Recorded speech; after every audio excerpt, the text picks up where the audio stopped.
you for 2.5 minutes. Thank you, and thank you, Chair, once again for your long-suffering patience in keeping this motley crew of ours all moving forward. So I'm going to close now.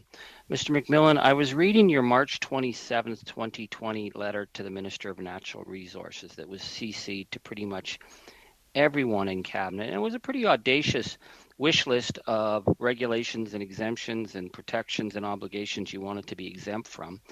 But one of the things that struck me most was your request not to have to report to the Lobbying Registry. Why? So, Mr. Angus, obviously March 2020 was at the height of the COVID crisis. Mm-hmm. It was a time where all of Canadians were stopping going to their offices. They were trying to avoid work.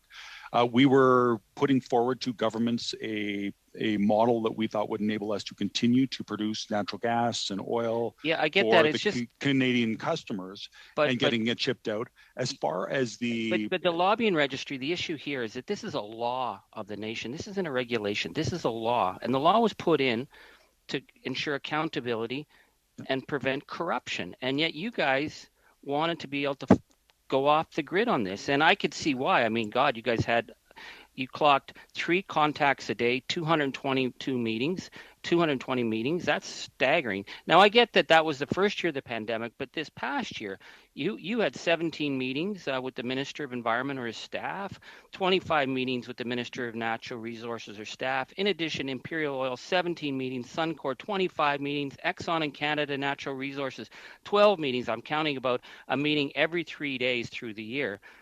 The reason we have the Lobbying Registry is so we know how much access the insider passes that you guys have. That's pretty extraordinary. Don't you think the fact that you could keep your oil production going, you could still respect the law of the country and report all these massive amounts of meetings with key ministers?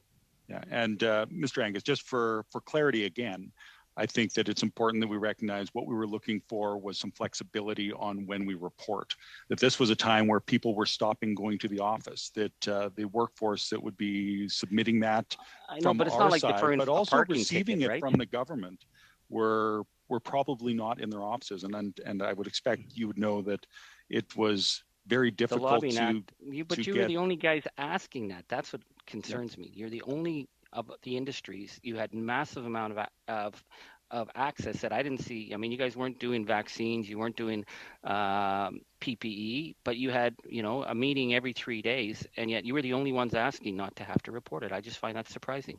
Yeah, no, obviously the government was very keen to ensure that the energy supply would continue, as we were still at a time of year where that's very important to Canadians. And we were looking at how we could do that safely. And working with responsible parties to do that. With that, folks, we're at the end of our time.